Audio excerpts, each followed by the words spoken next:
The Dorkening and all affiliated shows are not intended for anyone under the age of 18. The following may contain discussions or scenes that have adult situations, graphic violence, nudity, strong sexual content, and graphic language. This show is intended for mature audiences only. Viewer discretion is advised.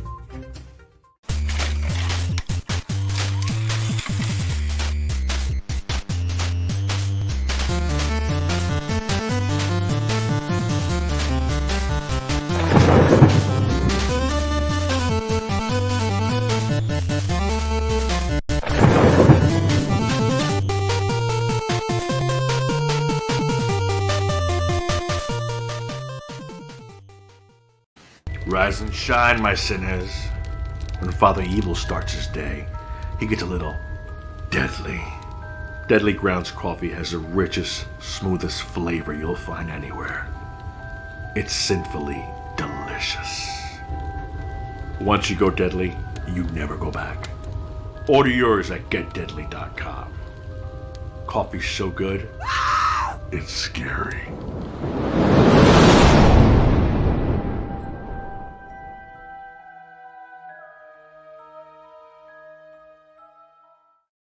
And welcome to another episode of The Wicked Horror Show. With us today, we have Kevin.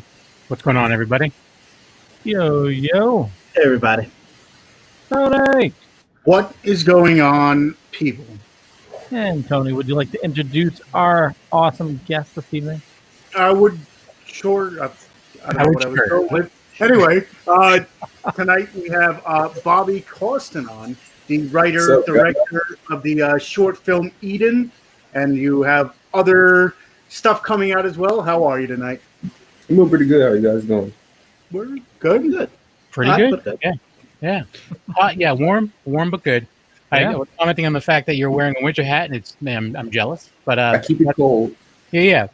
I wish I could keep my house cold. But yeah. So Eden, I know Tony sent this to us like last week, and it's one of those shorts where I put it on and I was like, wait, it's already over? Like, huh? Like, yeah, that made me sad. Yeah. It's something where, like, it was just what was there was really good, and I kind of want to see like an expansion on that. But yeah, so, we definitely need to talk about that end shot without giving anything away. But also for anybody interested in checking out Eden and why wouldn't you? There's a link down below or up above, depending on where you're watching or listening to us. So after tonight's show, click that link and you can watch the whole thing right there.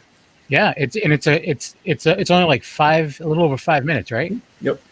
So the film itself is probably like 3 minutes. There's like an extra 2-minute credits, which I realized I really wanted to make a full the full film experience.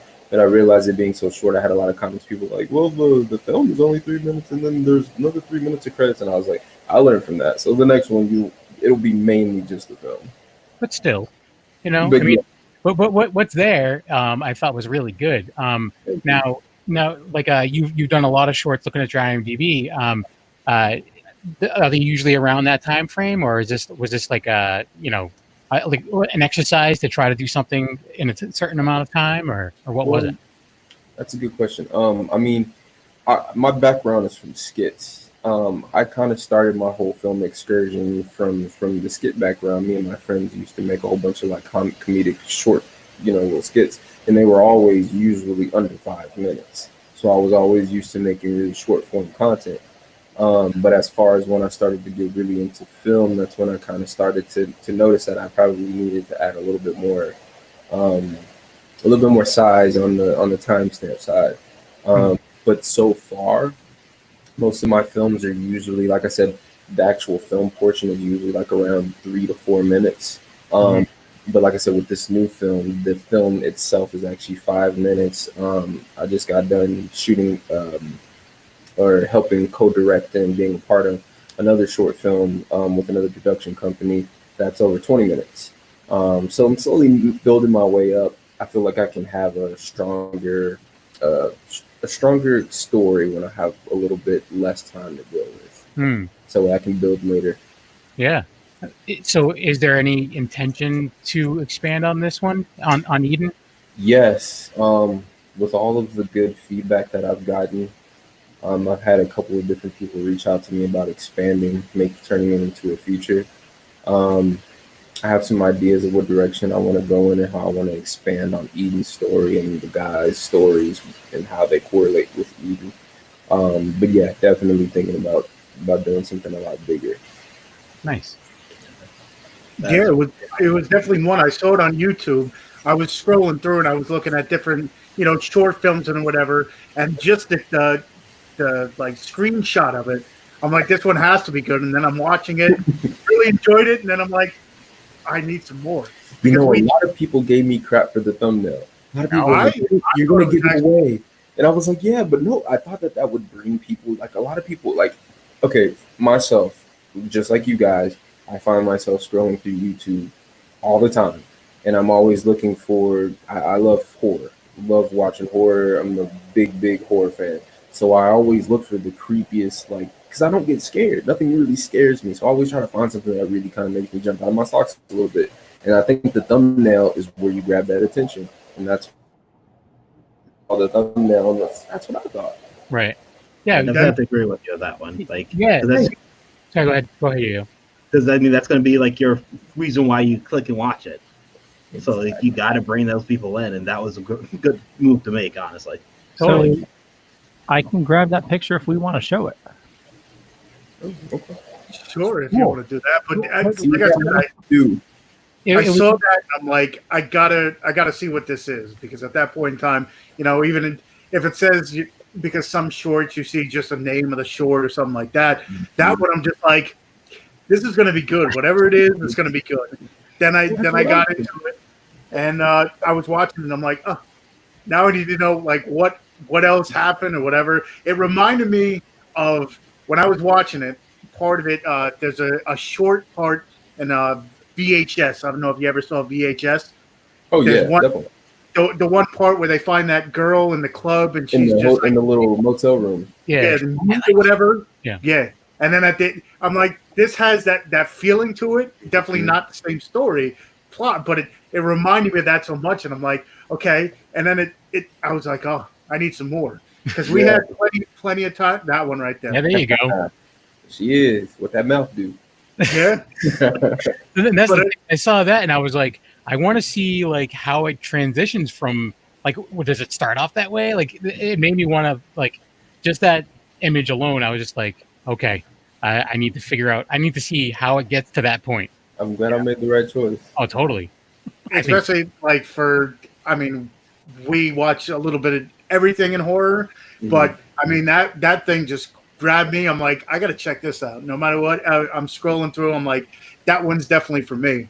And then make me blush.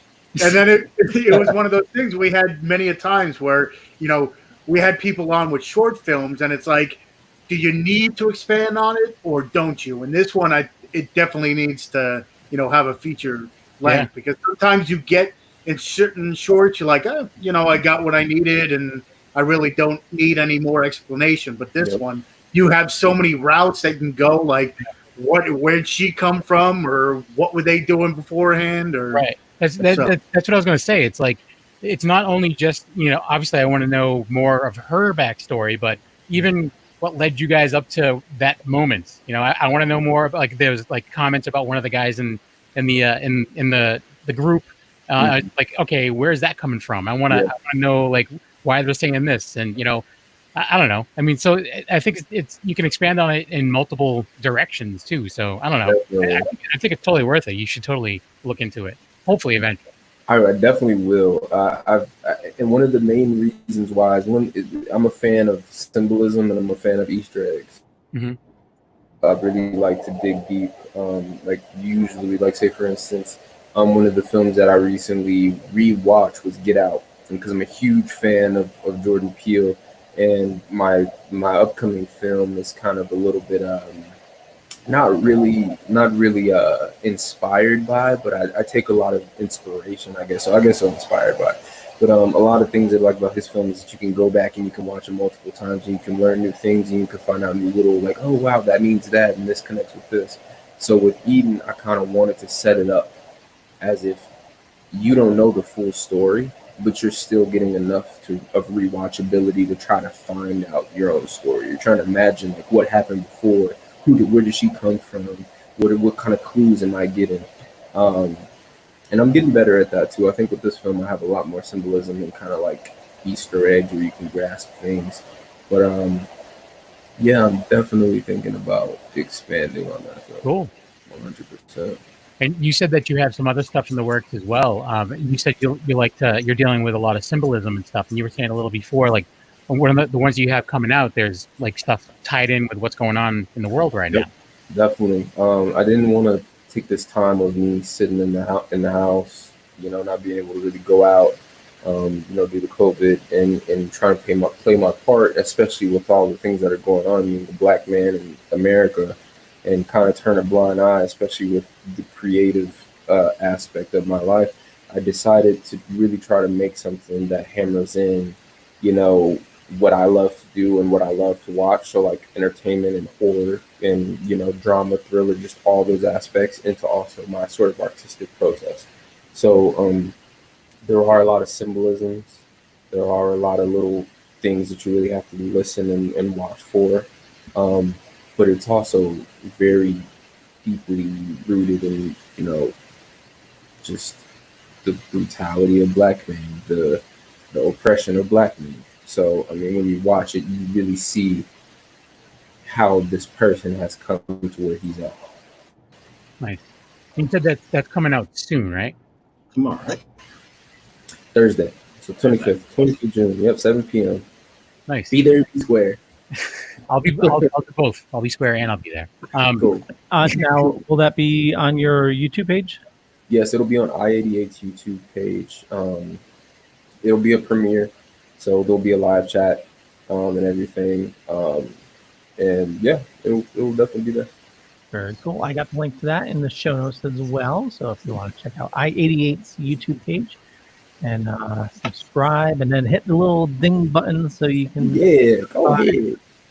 Help your boy out. Help your boy out. So what was some things that got you into horror? Was there like a certain movie that you watch and you're like, okay, this hooked me in?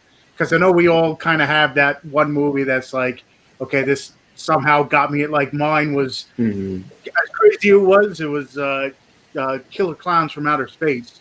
I was like, what am I watching kind of deal? And it got me into it. Was there one specific movie you watched that you're like, I like what I'm watching, and now I'm watching more? You know what? I never really thought about it that deep. If anything, for me, when I was younger, I was scared of all kinds of crap. Like I used to hate watching scary movies. I used to hate it. But my one top fear, and it's still kind of this to this day, but my one top fear was werewolves. Oh my gosh.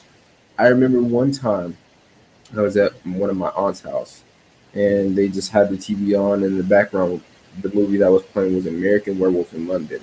And it just happened to be the scene where the main character turns into the werewolf for the first time. And as many of you know, as I'm pretty sure that is probably the most excruciatingly realistic portrayal of a human transforming into a wolf. And it scarred me so bad. I remember watching it and I was just like, oh my gosh, what am I watching? And I just remember having nightmares about it. And then I was already afraid of werewolves before then, just because they were so gruesome and big.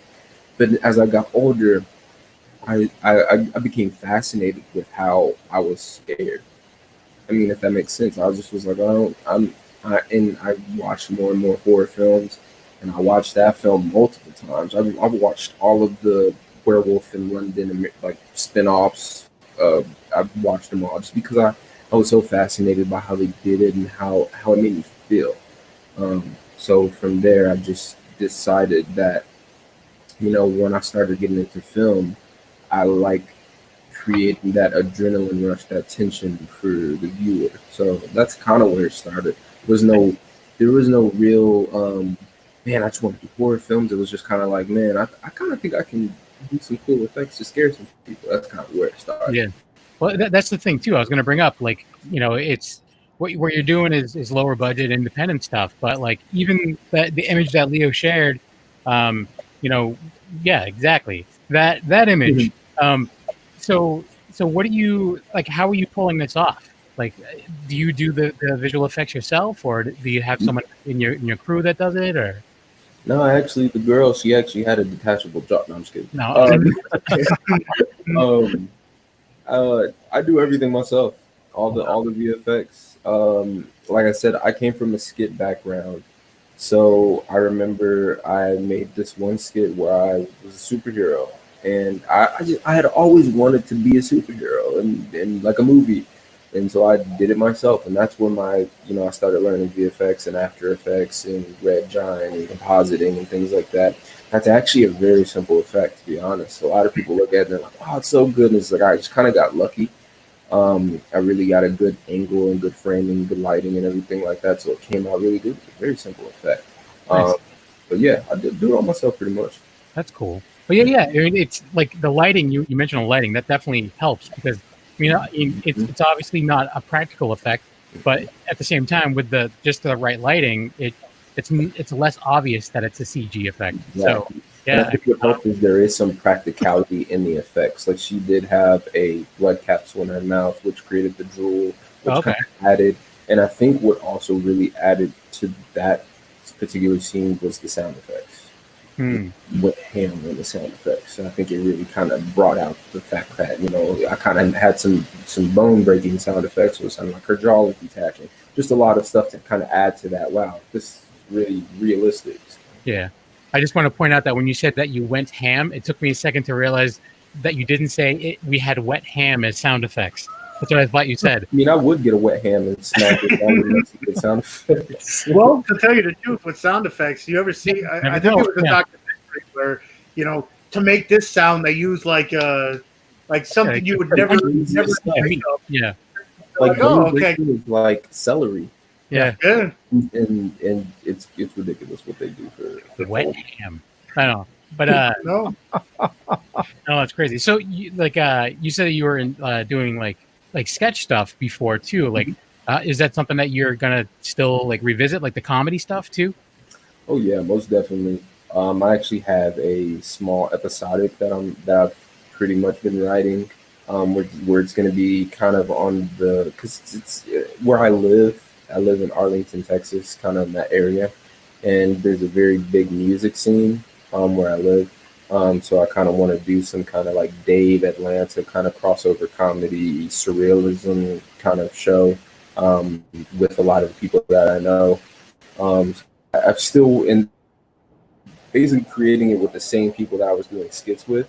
So we're basically just making our skits, but as an episodic. Oh, nice.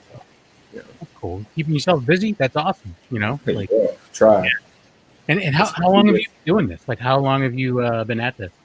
Well, man, I've only been creating video. Well, I started creating video in 2014, 2015-ish. Oh, wow. That's when I got my first camera, and I used to watch skits all the time on YouTube, and I just wanted to create skits, just for fun. I used to actually make music. So that was my main thing. And then eventually it got really recognizable, and I had a lot of fun with it. I got more friends that were in them. I got really good at doing, the VFX and stuff. Come 2017, both of my dreams were either being a musician or being an actor. So that's where I started hardcore pursuing acting. I got an agent, got resume and headshots, did some commercial work, all kinds of different things. Been in a lot of student short films, and that's when I started to find my love for film. Nice. That's when I was like, okay. And then, as an actor, there's a lot of times when you're not booking anything. So, for me to fill my resume up, the only thing I could do was, okay, let me use my skits or let me use my camera and let me make my own stuff. And then I just went down a deep rabbit hole of filmmaking and directing and light and gaff, like all this. I've probably done every aspect of filmmaking there is to do, writing, everything. And that's kind of where I built my filmmaking knowledge. And then working at Best Buy was like the perfect godsend because I was around technology all the time. I knew everything about cameras. I knew everything about computers. It was just kind of like a match made in heaven. Yeah, and that employee discount. Let's not forget about that. Definitely helped out. I literally, when we were talking beforehand, and I worked at Best Buy back in like the 90s, and when I worked there, that's most of the reason why I had to file bankruptcy was because when I worked at Best Buy. Yeah. That's when we had the giant TVs. I spent like $700 on a 27-inch. And that's when the employee discount was really good. So yeah, it was 5% above cost is what it was. So it was like car audio, home audio. It was like almost half off. It was great. Yeah, I'm taking it all home. I had a Volvo station wagon that barely ran, but I had all Rockford Fosgate. The best sound system. Oh my god, it was so good. It would like just rattle the rust right off of it. It was great. You had to like break apart. You hit a like turn up the bass. You're not even kidding. But just imagine seeing a hoopty drive down your street with the best sound you ever heard. But it's just like it's such a cool little mind. It wasn't that cool. Like I would turn the corner, my exhaust would fall off. I would have to pull over and pick it up and put it in the back of the car. But maybe it'll fall off. Well, your music sounded amazing. Yeah, it would cover up all the the loud sounds of my car. Exactly. Yeah, it was good. But yeah, those good old days of spending way too much money on things. I still do. Now the two other actors that were in Eden, were they in your comedy shorts too, or? So, those guys I met, they both live in the area, of course, and they were both actually the shorter one. His name is Benjamin Abiola. He's a really good friend of mine. He's also kind of like a mentor. He's an actor in California, but he grew up in Arlington, and he actually graduated from my high school. So that's kind of how we linked up. We had mutual friends. I kind of reached out to him. And I was like, hey, man, if you're ever back in town, let's make some stuff. And that's kind of how we started, is we did a couple of skits here and there. And that was in my original group. We, like I said, we still kind of link up today, and we still kind of come up with, those are going to be the guys who are going to be a part of the episodic. But those guys, Benjamin Abiola and Charles Breaks, were the guys that were in Eden. We all kind of just found each other and had similar interests, and very talented guys. I mean, Charles is amazing behind the camera and a great actor, and then Benjamin is just an amazing director, writer, triple threat actor. I mean, he has his own production company that is also a part of Eden, Don't Wait, Create. And we kind of, just kind of linked up and tried to create something together. And I had been wanting to do some horror stuff for a while. We had done a lot of drama stuff before that. So I kind of just told them, hey, I've done y'all stuff. Now you got to come do mine. Nice. Yeah, I was going to say how hard I didn't know if they were the same ones in your comedy. Being like, yeah, we've done comedy here. How about you just hop ship to horror and, get killed here? It's always so funny because you see some people's channels who have like the same actors and the same people in all of them, but it's always crazy to see them jump genres. So it's like at first you're laughing from them, and now you're like your heart's pumping like crazy from from the same people. And that's kind of what I wanted I88 to be. You see the same people all the time, but different like genres, different feelings. So just to kind of give you that like familiarity, but also to kind of hit you with a new wave every day. You're also gives them a chance to like show their range. Exactly, that too. That was the main thing. Yep, good deal. That was definitely. That's what I was going to say. You were talking about Jordan Peele earlier, and he throws a lot of comedic actors in his movies, and the few movies, the horror movies that he's done that have both been phenomenal. But there's actors that you've never seen in those style of movie before, and I'm like, wow, they can knock it out of the park here. So that's like.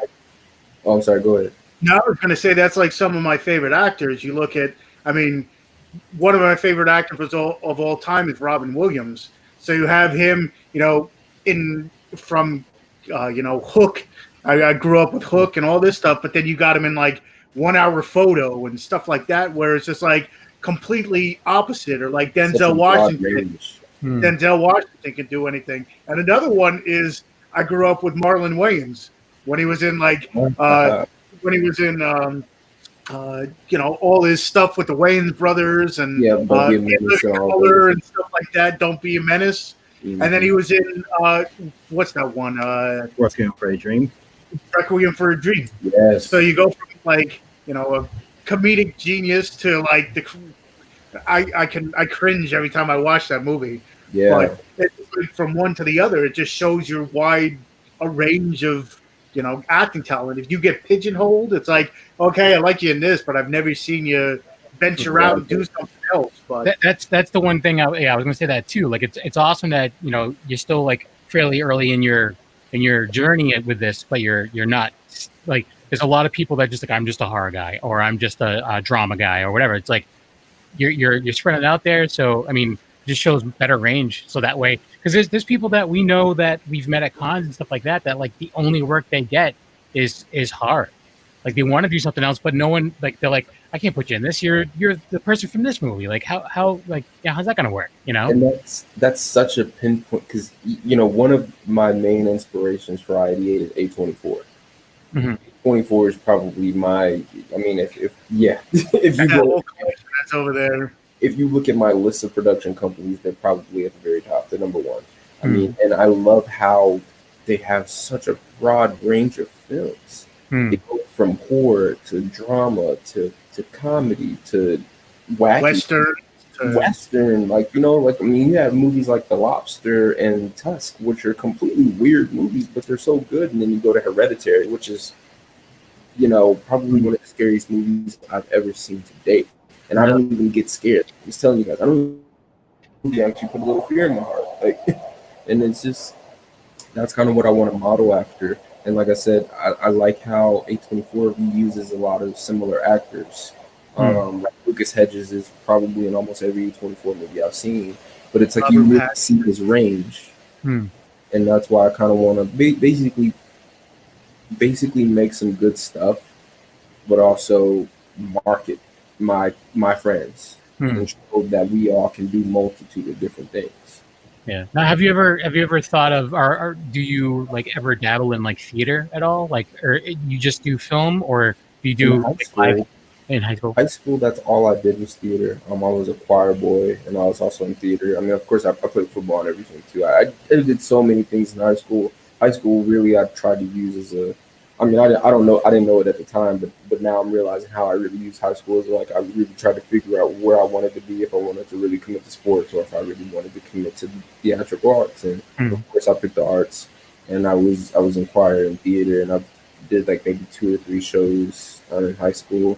But I realized that I'm a smaller actor. Like I'm more of I feel more relaxed when I'm contained.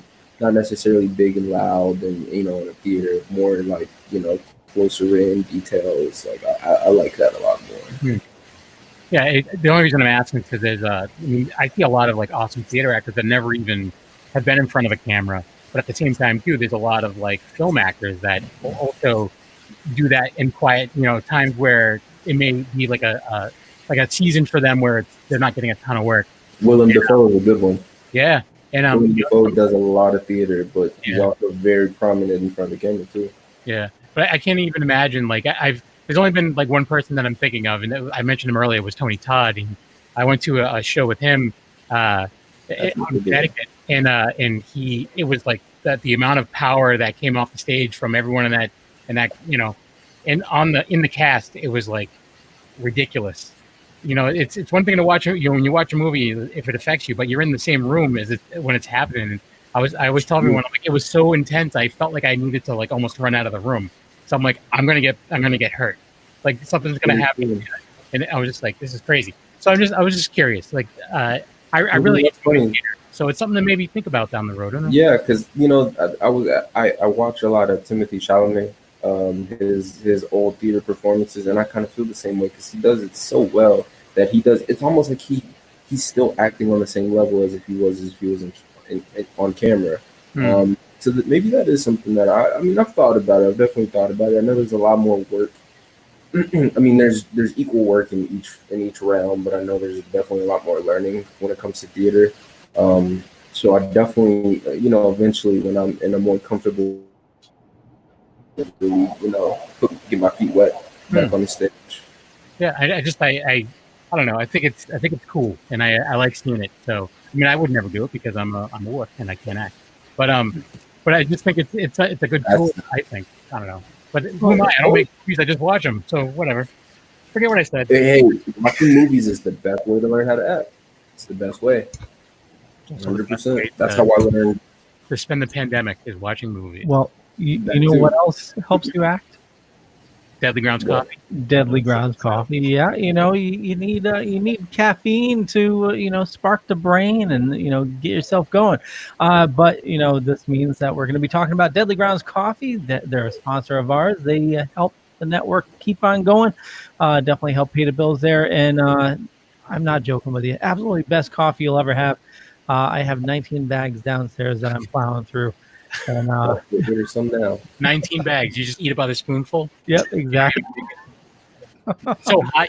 Actually, I finished a bag today, so I have 18 bags. So, just downstairs, like the bag into his mouth. But you look so lively.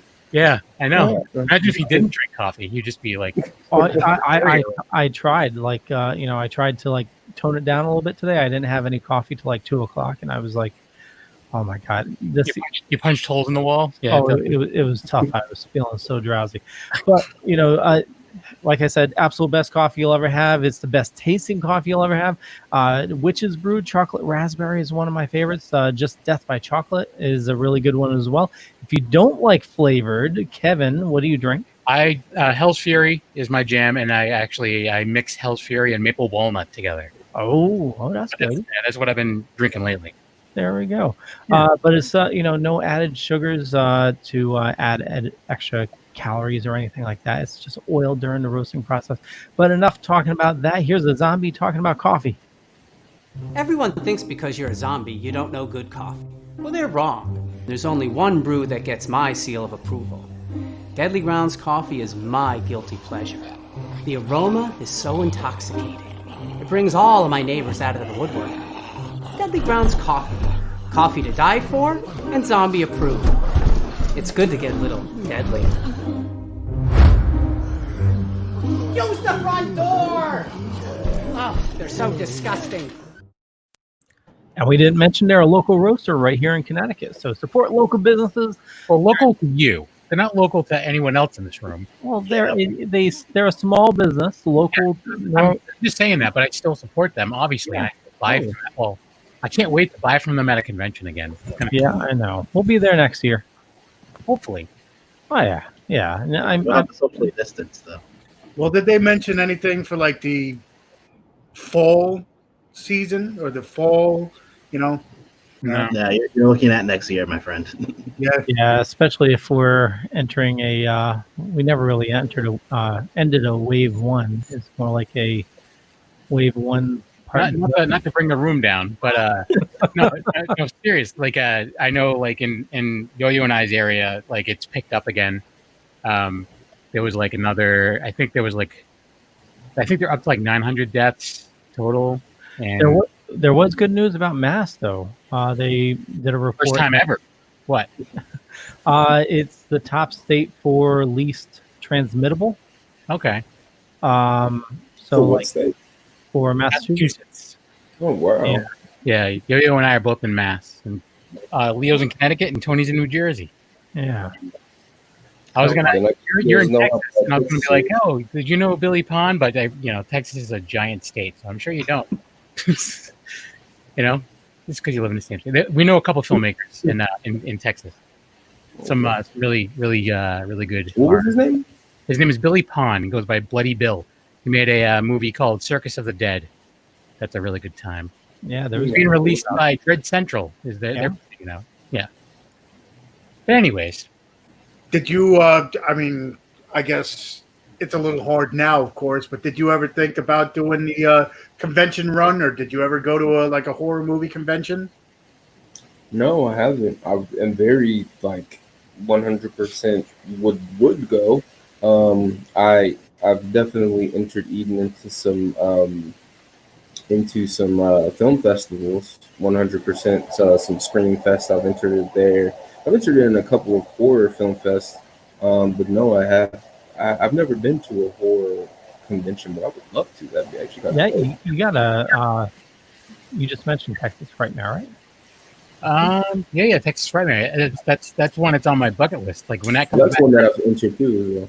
Yeah, that's one I definitely want to go to at some point when it comes back around. Just because there's always the photos and just the people that are there. They're all people that I want to hang out with. So it's I got to go there at some point.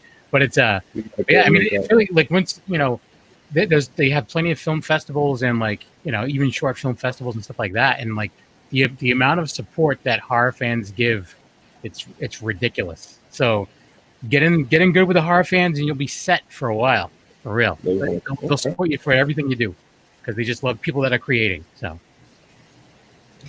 especially when you create stuff like that's different. Like I said, that picture caught me. So at that point, I'm like, that one right there. You just keep putting it up. Well, I got a couple others. I mean, we should chat a little bit about production as well. Yeah. So you mentioned you. Actually, I didn't want to steal your thunder there, Tony. But you're talking about how you learned After Effects and everything. Do you want to talk a little bit about how this effect was made? Well, yeah. Basically, we shot it, and initially in the behind the scenes video, I said that it was locked off.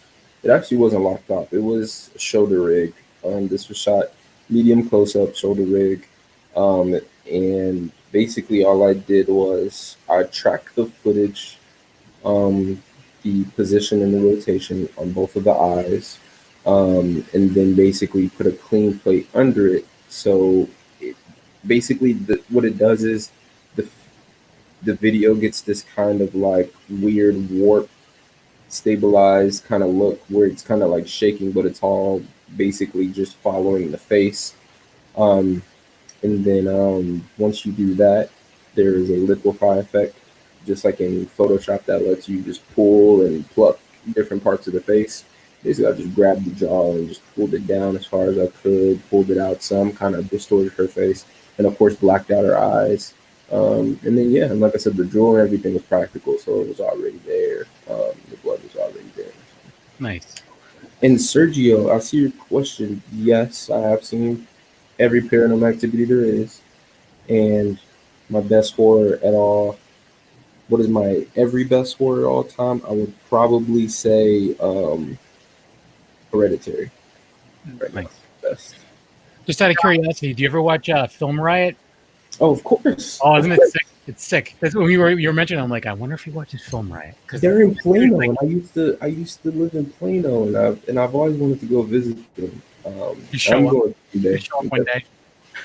I actually wanted to be in one of their films. I tried to get I had the top comment for a while on one of their videos telling me like, how do I get in your film? Like because I think when the most recent film, There Comes a Knocking, I wanted to be in that film, but of course there was no place for me in that film. But still, like one day I'm gonna be in one of their films. Yeah, they seem awesome. Like I don't make films and I watch them because it's just very entertaining and interesting at the same time. It's crazy. And he, like I said, I've never made film, but he made me want to. Like I was like, maybe I should enroll to Full Sail University. Maybe I should because YouTube University. Yeah, exactly. I'm like, he's teaching me everything I need to know, anyways. It's free, but anyways. Definitely. Yeah. Now, how did you get I88? Is that your whole like crew together, or is it a YouTube page that you post on, or what? So it's my production company. It's a full-fledged production company. It's not like an LLC yet. I'm working on that right now, but it's definitely a full-fledged production company. I kind of started it because, like I said, I'm a big fan of A24 Films. I'm a big fan of their marketing strategy. I love I love very minimalistic, simple stuff. So like the A24 thing was just really sexy. Man, that's really short and cool and rolls off the tongue. And I was always thinking of what I could do myself that was simple, but had meaning behind it. So the I in I88 stands for infinity, and the 8s are also infinity symbols. So basically my whole process, or my whole thought process behind it, was infinite creativity and infinite films, and like basically just infinity on all spectrums of the creativity level. And that's kind of where I got the I88 from. And at first it was like kind of like a Star Wars kind of deal, like where there were stars. I was going to ask you that. Yeah, it was mostly going to be like space themed and everything like that. But I still kept the space theme. I just minimalized it a little bit, so it's still black and white. But on some of my I88 stuff, you'll see like stars and stuff like that, just because I really like the infinity of just everything. So keep going forever. Yeah. Exactly, it won't stop. So that's right. Well, in your production video, you're talking about a upgrade to a 4K camera. What was the camera you have? What's your love there? My baby, the Blackmagic cinema camera, Blackmagic Pocket Cinema Camera 4K. Of course, the name is ridiculously hard, but it's the most amazing. It's so far the most amazing camera that I've ever had, and I always explain to people that it's on par with big budget Hollywood cameras because it's shoots raw. It's 10-bit. I think 10-bit or 12-bit. I don't know, but it's amazing color science. The biggest thing is raw, so you get these huge files, but they're so manipulative. Like I can change ISO after I've already shot, which is crazy. It just gives me a lot of range and freedom, and it gives me an amazing picture. Well, it's the one thing with a camera, we do know some filmmakers who have like higher end cameras, but you have to know how to use them or have people that you work with that know how to use them. So, I mean, that it's not just owning the camera; it's actually using it correctly. And so, like, obviously, you were in front of the camera, so you couldn't be behind the camera the whole time. Do you have people in your crew that are specific, like just people that just want to be cinematographers, or how does that work? Yeah.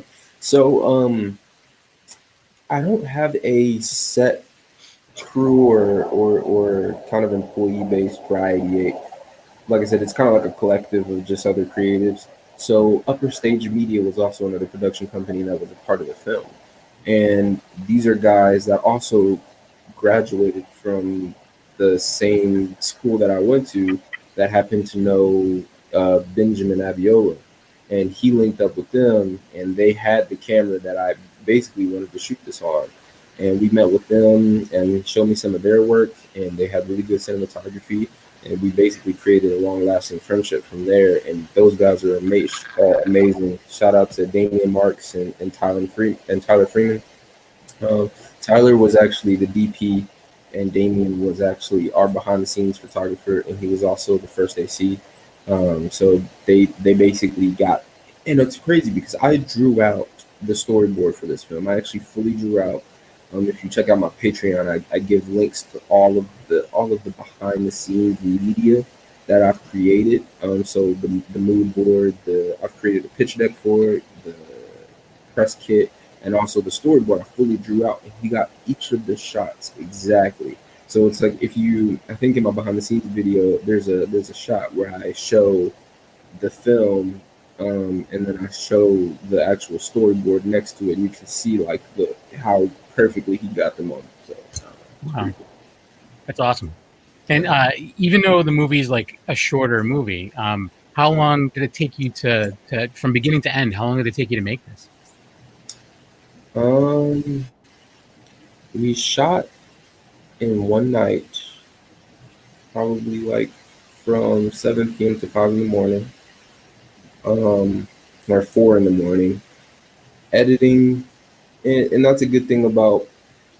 That's really the main aspect is pre-planning. If you do a really good pre-plan, post is so much easier. So I planned everything out exactly how I wanted in my head. So when I actually did the edit maybe took me a little less than a week, maybe a couple of days. Of course, what took me the longest were the effects, which maybe took a good 6 or 7 hours just to get everything fine-tuned exactly how I wanted. But I mean, the edit in general took me maybe a couple of days. So it was a pretty fast turnaround. And I'm usually like that, man. I edit so quick now. It's like I get in and I'm out already. The only thing I'm saying is, imagine if you did this as a feature. It would like imagine how long that would take you. Like it's like, oh, it took me a couple hours. I'm like, yeah, exactly. But again, I'm hoping for a feature. I'm just saying. Oh, I you got it. I think we're all in the same boat here. Am I right? I'm listening to the people. I got you. Right. Well, we're some of the people, and we want to. Well, yes. There we go. we need a feature. We need a feature. Somebody's gonna have a heart attack. Oh my God. Especially if they just tune into it and that's the first. Yeah. And they'll just come in and they're like, oh. Would be even crazier if that's how she looks all the time, and like this is just like, when you go to it, she's like, oh, you dropped your keys. Like, it's actually a rom-com. I'm just kidding. But I don't know. Yeah, it's That's How I what's gonna Ate Your be. Mother, right? What did you say? How I Ate Your Mother. Oh, gee. Boo. Anyway. Yeah, hilarious. That's gonna be a new skit idea. When your girl just their mouth stuck. Here you go. You dropped it. Yeah, Yeah. Lockjaw. Just Lockjaw. She actually did really good. I think that was her first time in a real film. Really? Yeah, she's a pretty big Instagram influencer. So we kind of reached out to her because we all knew they knew her through mutual friends, and she came out and she killed it. So, Literally. Huh? Yeah. Yeah. I see. killed us too. Yep. Maybe not. Yeah. So and because we're actually almost at the 50-minute mark here, so we definitely want to make sure that we get everything in that you have coming up. So on Thursday you have the premiere. What's the name of that The film, short? the film is called Cycle, and it's a horror thriller drama, but mostly horror. So it's a feel good. It's a it's everything but a rom-com. Yeah. Everything but a rom-com. Yeah, and you said you're doing like a live chat and everything, and that's at 7 p.m. What's the time zone on that? That'll be 7 p.m. CST time, so Texas time. I think 6 p.m. Eastern Standard. Eastern Standard, I believe. What time is it now where you are? Where I'm at now, it's almost 9. Okay, and it's almost 10 here. So Yeah, Yeah. Central So Standard. an hour after, I guess, for you guys. So it'll be like 8 p.m. for you guys.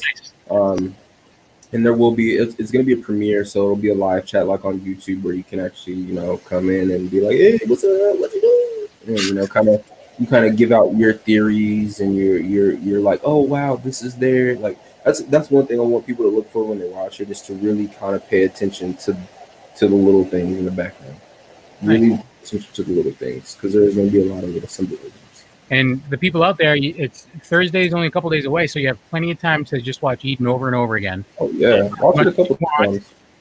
But yeah, look for as much as you can, and then put that in the comments there as well, and then they'll be like, "Hey, this isn't about Eden; it's about the other one."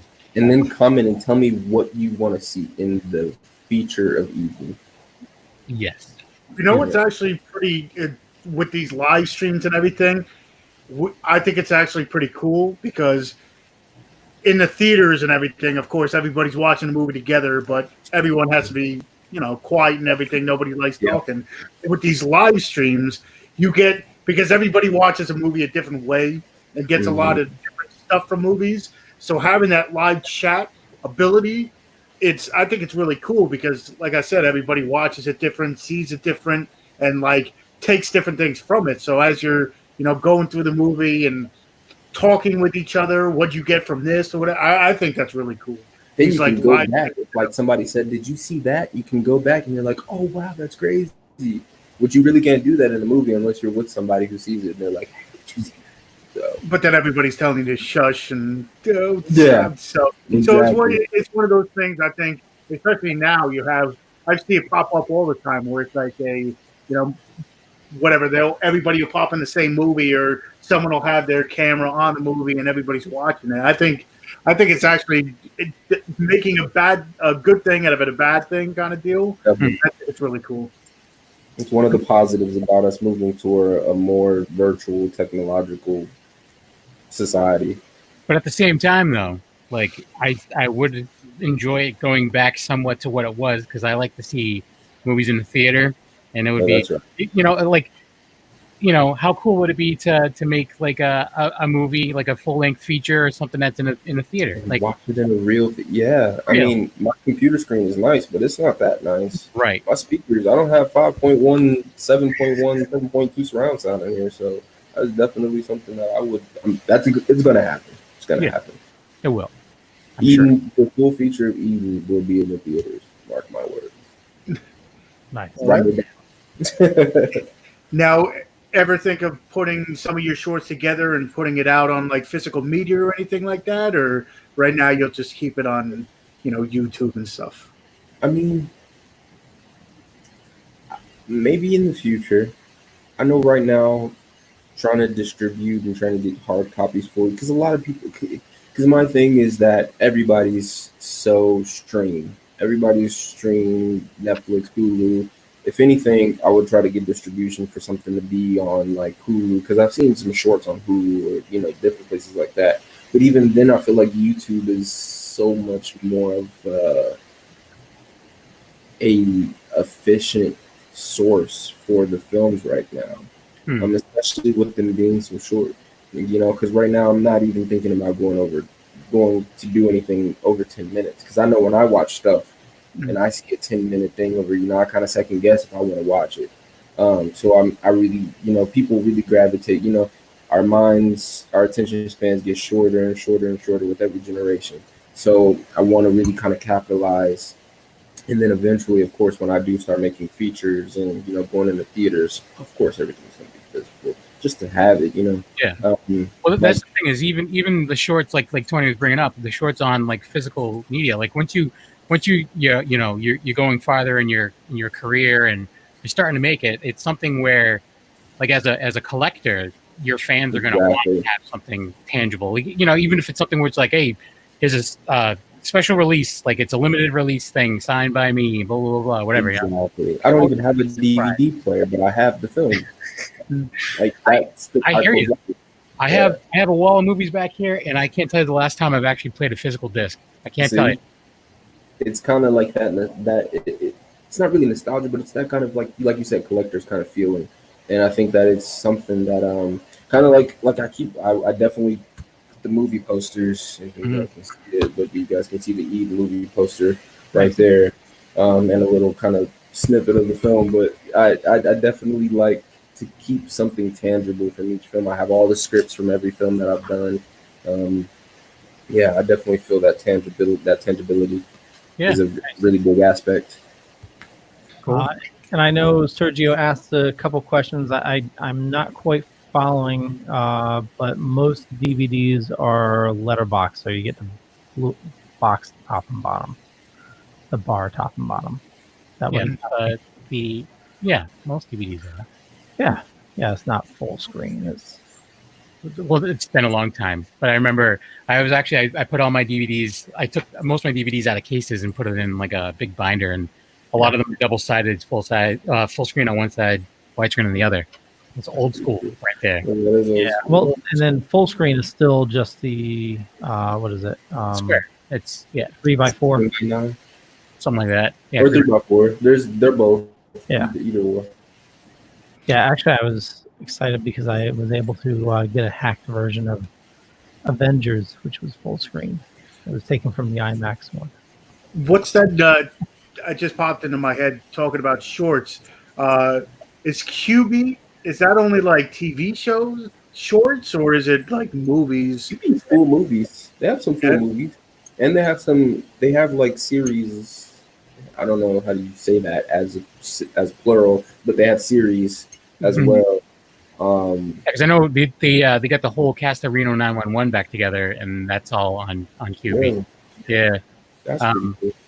Yeah, but it's only like, I don't know. For a show like that, it's like, you should just do a regular show. Yeah, and it's like a lot of people kind of, everybody is very competitive right now with the streaming services. So everybody kind of will look down on it until something's on it that everybody. Well, the thing is, they've spent a ton of money and there's a lot of big names on it, but it's not doing very well. Like, I guess people aren't paying for it because it's not free either. It's like, I don't know, because they're trying to cash on the attention span of people like being so short. And that's kind of how I feel about HBO charges an arm and a leg, and it's like the only time I'll pay for HBO again is when they release the Snyder Cut of Justice League, and then I'll cancel right after. Leo's like, preach it, that's right. Well, right. Leo's still going to pay for it. The new Looney Tunes is really good. Anyways.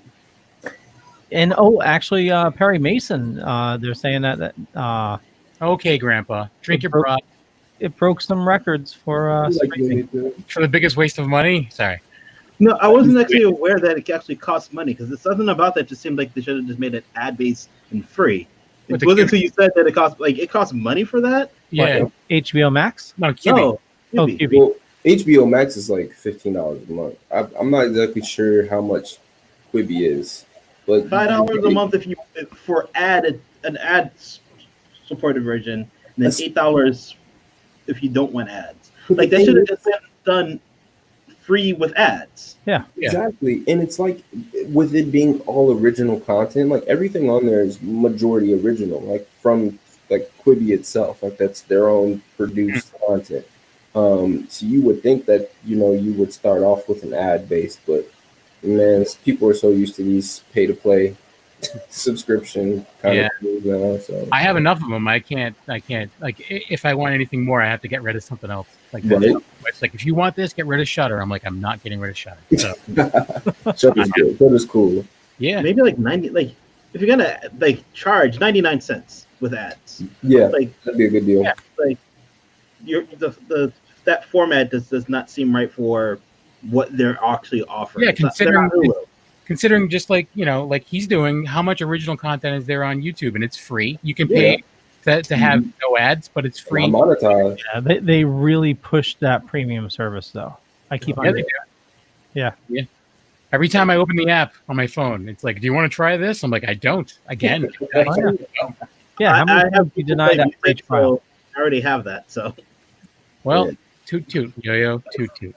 Yep, I am happy about that. Well, then also Apple TV. There's, they're charging $5 a month for that, and it's like there's nothing on it. And now there's Disney Plus, and I've probably seen every single movie that Disney Plus had already had to offer. Well, I have a niece who has Disney Plus, and she also gave me her login. So thanks, Megan. Shout out to Megan. Thank you. If it wasn't for you, I wouldn't have seen The Mandalorian. But yeah, so we just talked about pay services for a while, and we're we should be talking about our guest and where to check out his stuff because we're at the hour mark. So we are. Yeah, you want to run? Yeah. So for our guests, we have all the information in the show notes down below or up above, depending on where you're watching or listening to us. But so Bobby, where do you like interacting with your fans, and where do you want them to go the most? YouTube.